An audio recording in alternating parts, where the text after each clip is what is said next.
Fred Dream Radio, this is Chiara Nicoletti from the 75th Berlinale. I'm with Fiona Shaw and Emma Mackey, actresses in Hot Milk screening in competition. So I was telling Rebecca and Vicky that while I was watching the film, after watching the film and learning about the production of the film, I thought about the stereotypes about women that I found more difficult to eradicate, the fact that they say that we don't work well together, that we're not supportive of each other, and I think Hot Milk is the living proof that that's not true. Who says that, though? Yeah. A lot of people, at least in Italy, they still have these stereotypes that we don't work well together. Women tend to be more... Italy needs to wake up. Yeah, and no, grow up. that's for sure.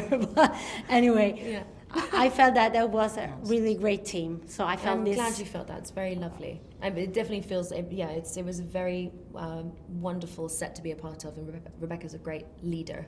So she helped us, safe, and kept us safe and let us explore and play all together. She was wonderful. Yeah. Talking about team, she wrote about the mother-daughter team. So I love that. So I was this exchange with you two, like on set and out of the set as actors and as women. Well, I mean, every actor who's female brings with them their own mother-daughter relationship from their own mother. So I think there's always an autobiographical element in anything. Our childhoods are the place where we started being actors in the first place. So everything about one's childhood is somewhere in there. But I think this unique relationship is because the mother is in a wheelchair, affects the way in which it isn't just an average relationship. But what is the effect of that on both of these two is what we were exploring. So that's both new to us, but of course we have our lives in our mind. Yeah, our lives in our minds, yes. Yeah, and the physical element is so important because we were talking about the bond between the two and the dynamic between a mother and a daughter and what that means and how crucial it is and how, certainly in this movie, but then how painful it can be also, and how you...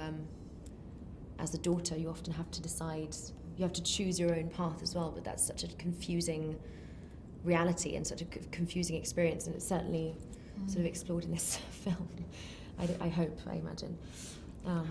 I was telling your colleagues that the film felt a bit like therapy to me, because when you go to therapy, sometimes you suddenly see things that were already there, but you couldn't really figure it out, and that's what happens in the film. That they don't really solve all their problems, but at least they're there.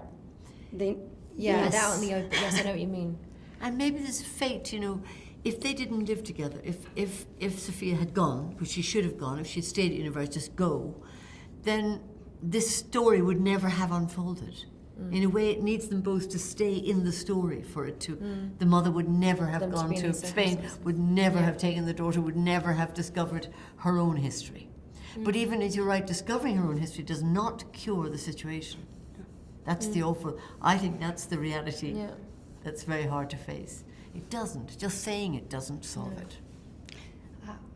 The film was, even if it's a book adaptation, it says a lot without things being spelled out all the time. So it's a lot of looks, silences, and situations. And so I was wondering, how did you act on this? I mean, on all this space that I think, I guess, Rebecca gave you.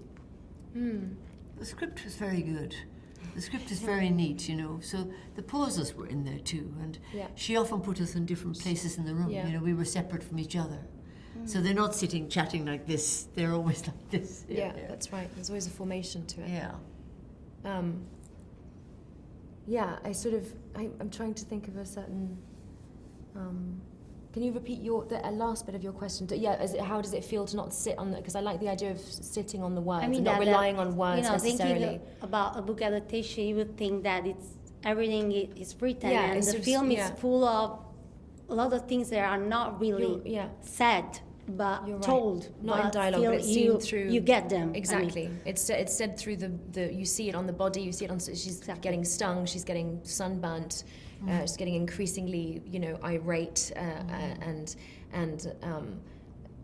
but yes, it's very interesting to make such an introspective, internal life so visual. So I suppose those are the mechanics. I'm being quite boring, but what I'm saying is that you do find sort of physical mechanics to bring that to life.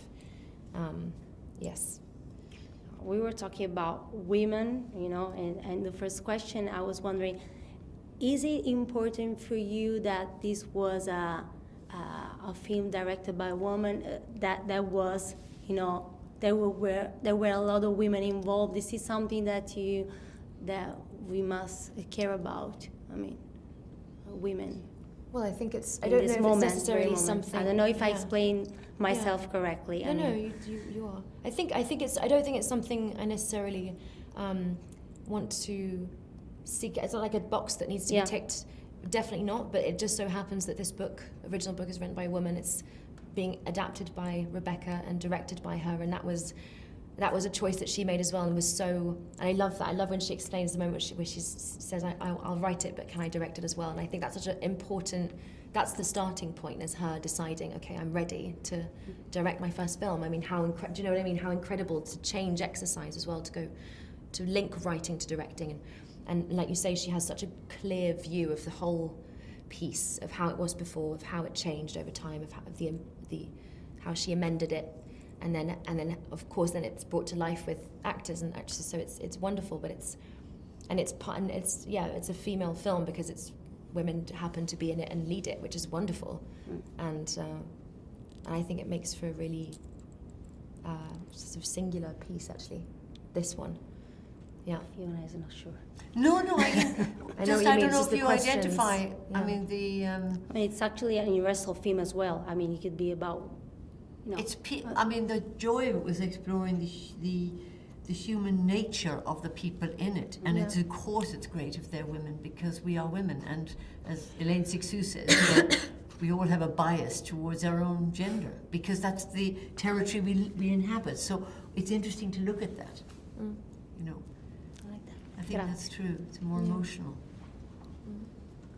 Yeah. And the film is called Hot Milk. Yeah. Which is about maternal. It could be about maternal milk and all that. So it's that's inherently, it's part of our experience as well. So, yeah. Grazie, mia cara. It was an honor. Thank you so much. Yeah, thank you very much. And I would like to thank Emma Mackey and Fiona Shaw, actresses in Hot Milk, screening in competition at the 75th Berlinale. And this is Chiara Nicoletti for Fred, the Festival Insider.